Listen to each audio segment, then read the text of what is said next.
yakni tentang keberadaan dari Neng Sudam yang tidak diketahui di manakah keberadaannya.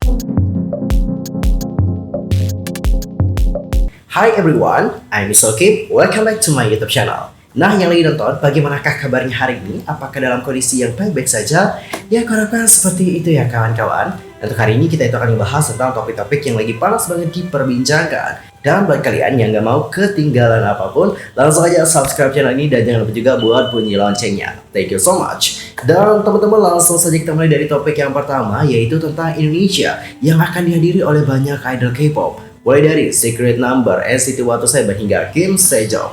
Nah, sebelumnya untuk Secret Number, NCT127 dan juga Kim Sejong itu terlihat berada di Bandar Udara Internasional Incheon. Dan tujuan mereka adalah ke Jakarta karena mereka juga punya schedule yang ada di Jakarta. Mulai dari NCT127 ya, kalian tahu dong, NCT127 itu kan akan segera mengadakan konser. Adapun untuk konsernya bertajuk NCT127 Second Tour, New City Jakarta The Link. Dan untuk konsernya itu akan berlangsung selama 2 hari, yakni pada tanggal 4 dan juga tanggal 5 November mendatang, bertempat di Hall 7 until 8 Indonesian Convention Exhibition BSD. Mana nih dari kalian para NCTzen yang akan menonton konsernya? Antara langsung saja komen di kolom komentar. Selain itu untuk Secret Number sendiri itu diketahui akan tampil di hari kedua konser yang bertajuk Joyland Festival. Yang mana untuk Joyland Festival itu akan diadakan pada tanggal 4, 5, dan juga tanggal 6 November bertempat di GBK Softball Stadium.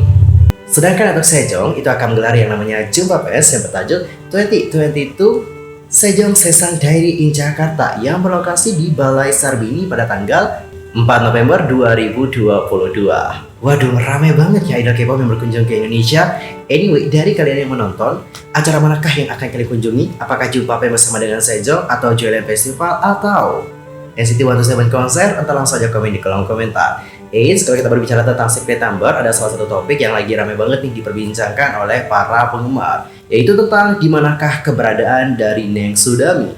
Karena teman-teman, untuk Secret Number kan itu sudah datang ya ke Indonesia ya, udah di Jakarta nih. Dan kalian juga dapat melihat beberapa video-video yang sudah dibagikan oleh para penggemar di saat mereka menjemput Secret Number. Nah, di saat menjemput Secret Number, penggemar di sini menotis satu hal, yakni tentang keberadaan dari Neng Sudam yang tidak diketahui di manakah keberadaannya. Dan aku akan membacakan beberapa opini dari para fans yang menurut aku juga lumayan cukup masuk akal bagaimana opininya.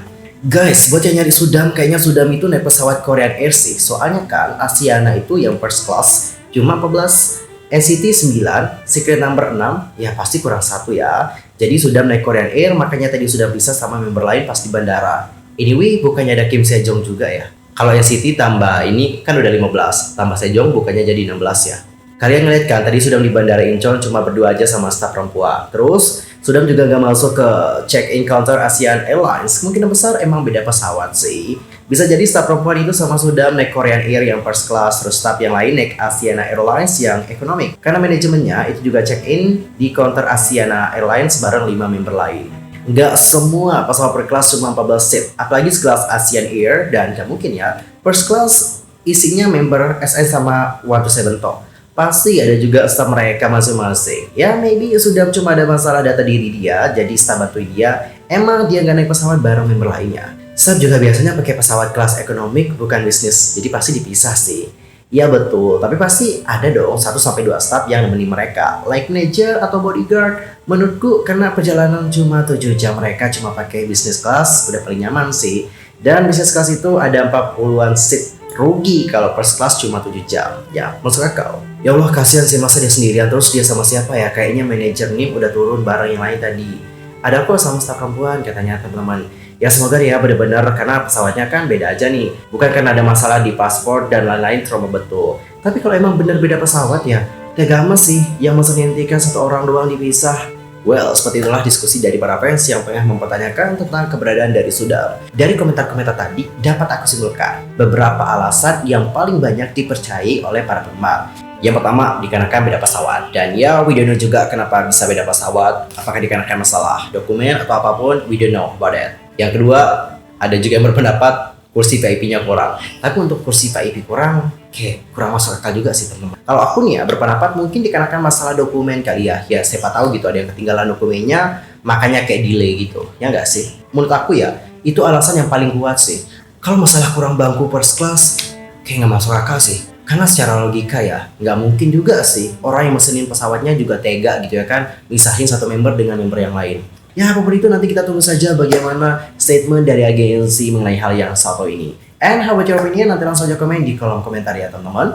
Next, kita akan masuk ke second topic. Di second topic, kita akan membahas tentang Haewon NMIXX yang dilindungi oleh netizen Korea usai mendapatkan komentar kebencian dikarenakan dianggap berlebihan. Leader dari girl group rookie besutan JYP Entertainment, Haewon NMIXX, baru-baru ini menuai perhatian untuk kebencian yang diterima olehnya. Melalui tas di Panlate, ada seorang netizen menuliskan bahwa ia bingung kenapa Haewon mendapatkan begitu banyak kebencian, walau merupakan penyanyi dan juga dancer yang baik. Adapun untuknya meneruskan lebih lanjut, dia bagus di acara variety. Dia juga memiliki kepemimpinan dan dia juga sangat cantik. Kenapa sih kalian sangat membencinya? Dan seperti inilah beberapa respon dari netizen Korea. Yang pertama, ada yang berkomentar, ada situasi di mana dia terlalu berlebihan untuk sikapnya dan ekspresi palsu dan orang-orang juga tak suka dengan itu.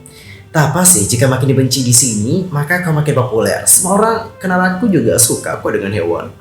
Mereka para pembenci mengetik karena tak percaya diri. Aku pikir Haewon menjalani hidup sebagai pekerja keras, jadi ya, I like her. Bahkan jadi satu-satunya tempat yang benci dirinya yang buatku semakin ingin mendukungnya. Oke. Itu karena fangirl biasanya suka mereka yang lemah lembut dan juga tampak tak tahu bagaimana kehidupan berjalan. Alias dalam tanda kutip, suka orang yang kayak lugu-lugu, polos-polos kayak gimana gitu loh teman-teman. And how about your opinion about this one? Apakah menurut kalian Haewon terlalu berlebihan? Kalau menurut aku nggak terlalu sih. Kayak dia tuh kan masih remaja ya. Masih remaja loh teman-teman. Dia juga belum dewasa kayak gitu. Maksudnya kayak gini loh.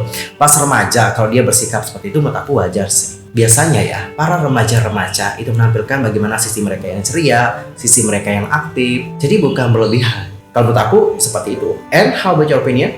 Nanti langsung aja sampaikan di kolom komentar. Next, kita akan masuk ke topik yang terakhir. Kita itu akan membahas tentang Halloween di Korea Selatan. Apakah dikarenakan tragedi baru-baru ini, Halloween di Korea Selatan akan di-ban atau akan dilarang untuk dirayakan? Umum diketahui sebelumnya program-program Korea Selatan akan merilis episode spesial untuk merayakan Halloween setiap tahun. Namun, diduga akan ada perubahan besar pasca tragedi yang terjadi belakangan ini. Pasca tragedi di Itaewon yang dimana terjadi karena ramai pengunjung yang hadir untuk merayakan Halloween, seluruh perusahaan siaran telah menghilangkan segala aspek Halloween dalam program mereka. HK Coin telah men-take down untuk episode spesial Halloween yang dirilis pada tanggal 23 Oktober lalu melalui layanan POD. Sementara Today One Night menghapus beberapa bagian dari konten terkait Halloween. Berbagai program TV dan radio yang telah melakukan pre-recording untuk event Halloween juga batal ditayangkan. SM Town Wonderland 2022 yang merupakan acara Halloween tahunan dari SM Entertainment juga batal dilakukan pada tanggal 30 Oktober 2022. Tindakan-tindakan tersebut juga diambil demi menghormati para korban dari tragedi Itaewon pada tanggal 29 Oktober 2022 lalu.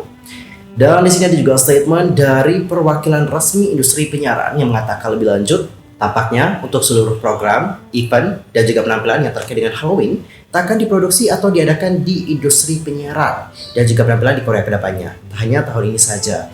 Jadi untuk industri penyiaran di Korea Selatan itu kemungkinan tidak akan merayakan lagi yang namanya Halloween. Dan kemungkinan untuk SM Town Wonderland 2022 yang juga dikenal sebagai event Halloween-nya SM Entertainment juga sulit untuk kita lihat ke depannya. Bagaimanakah kalian tentang keputusan yang satu ini? Nanti langsung aja sampaikan di kolom komentar. Well teman-teman, topik tadi menutup perjumpaan kita untuk hari ini. I'm so Pame dan aku juga mohon maaf jika ada kesalahan baik dalam ucapan, sikap, tindakan, and everything. I'm so sorry banget. Dan mungkin ada kesalahan informasi. Don't forget to correction me dengan cara komen di kolom komentar. See you next time. Goodbye.